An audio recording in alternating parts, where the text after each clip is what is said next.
మరో బ్రేకింగ్ చూస్తున్నాం. పాశమైలారంలోని సిగాచి ప్రమాద స్థలికి ఎన్డీఎంఏ బృందం వెళ్లనుంది. ప్రమాదానికి గల కారణాలను అంచనా వేయనున్నారు. రాష్ట్ర డిజాస్టర్ మేనేజ్మెంట్ అథారిటీతో కలిసి పరిశ్రమలో పేలుడుకు గల కారణాలపై సవివరంగా అధ్యయనం చేయనున్నారు. ప్రమాదానికి కారణమైన పరిస్థితులు, భద్రతా లోపాలు, గ్యాస్ లీక్, కెమికల్ అక్యుములేషన్ పై సమగ్రంగా దర్యాప్తు చేపట్టి కేంద్రానికి నివేదిక ఇవ్వనున్నారు. మరోవైపు ఘటనా స్థలిలో శిథిలాల తొలగింపు కొనసాగుతోంది. ప్రమాదం జరిగి 9 రోజులు గడుస్తున్నా 8 మంది కార్మికుల ఆచూకీ లభించలేదు. ఇప్పటి వరకు లభించిన 70 అవశేషాలను DNA పరీక్షల కోసం అధికారులు పంపారు.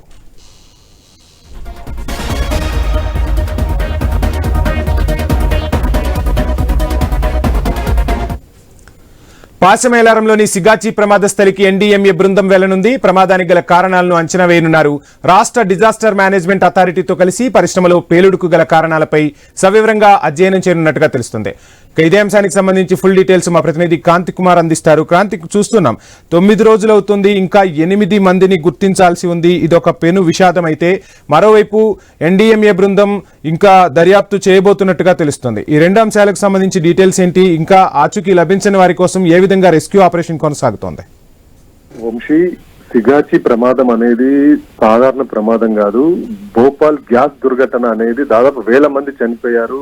ఇది ప్రపంచవ్యాప్తంగా సంచలనం సృష్టించిన ప్రమాదం భోపాల్ గ్యాస్ దుర్ఘటన.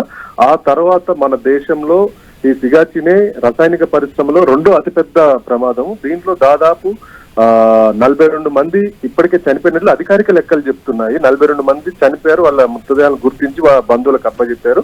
ఆ తర్వాత మరి ఒక 8 మంది ఇంకా గుర్తించాల్సిన వాళ్ళు ఉన్నారు. కార్మికులు 8 మంది గల్లంతయ్యారు. అంటే దాదాపుగా ఈ లెక్కల ప్రకారం చూసినా అక్కడ శిథిలాలు తొలగింపు దాదాపుగా పూర్తయిపోయింది. అంటే కనీసం 50 మంది చనిపోయి ఉంటారనేది మనకి ఇప్పుడు ఒక అంచనా తెలుస్తూ ఉంది. ఇది మామూలు ప్రమాదం కాదు. మన భారతదేశంలో 2వ అతిపెద్ద రసాయన పరిశ్రమలో జరిగిన ప్రమాదం.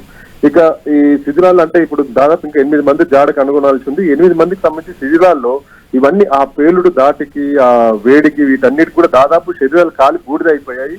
ఇంచు పరిమాణం నుంచి 3 ఇంచుల పరిమాణంలో ఉన్న శరీర అవశేషాలు దొరుకుతున్నాయి. ఎముకలు, మాంసపు ముద్దలు, దంతాలు ఇలాంటివి దొరుకుతున్నాయి. రక్తము పడ్డ రాళ్లను కూడా తీసుకొని వెళ్ళి ఇట్లా ఇప్పటికీ 70 శాంపుల్స్ ని అధికారులు గుర్తించారు. ఈ 70 శాంపుల్స్ ని ఎన్డీఏ పరీక్షల కోసం పంపించారు, DNA పరీక్షల కోసం పంపించారు. దాని తర్వాత ఈ 8 మందికి సంబంధించిన కుటుంబ సభ్యులు కూడా, అంటే ఒక్కొక్క వ్యక్తికి 4 శాంపుల్స్ చొప్పున తీసుకొని వాటిని కూడా మ్యాచ్ చేయడానికి FSL ల్యాబ్ కు పంపించారు.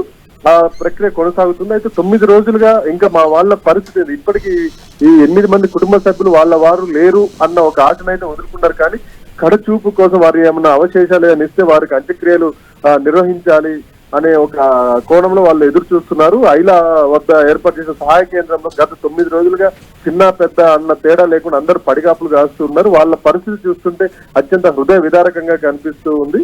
ఇక ఇది గల్లంతైన వాళ్ళ పరిస్థితి. దీని తర్వాత అసలు ఈ ప్రమాదానికి కారణం ఏంటి అనే దాన్ని క్షుణ్ణంగా పరిశీలించడానికి నేషనల్ డిజాస్టర్ మేనేజ్మెంట్ అథారిటీ బృందం ఈ రోజు రాబోతుంది. మరికొద్ది సేపట్లో ఈ పరిశ్రమ చేరుకోనుంది. ఇప్పటికే రాష్ట్ర ప్రభుత్వం ఏర్పాటు చేసిన 3 నిపుణుల కమిటీ కూడా ఈ ప్రమాద స్థలాన్ని ఇప్పటికే పరిశీలించారు.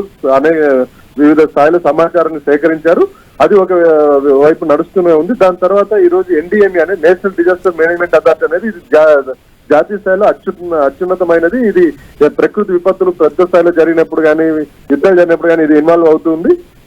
ఈ సంస్థ బృందం ఈ రోజు ఈ పరిశ్రమని పరిశీలించనున్నారు, ప్రమాద స్థలాన్ని పరిశీలించనున్నారు. ఇక్కడ రాష్ట్ర విపత్తు నిర్వహణ బృందంతో కలిసి శాంపుల్స్ కానీ సమాచారం కానీ సేకరించున్నారు. ఈ సేకరించి అసలు ప్రమాదానికి గల కారణాలు ఏంటని వీరు విశ్లేషించనున్నారు. Vamsi, thank you Kranti.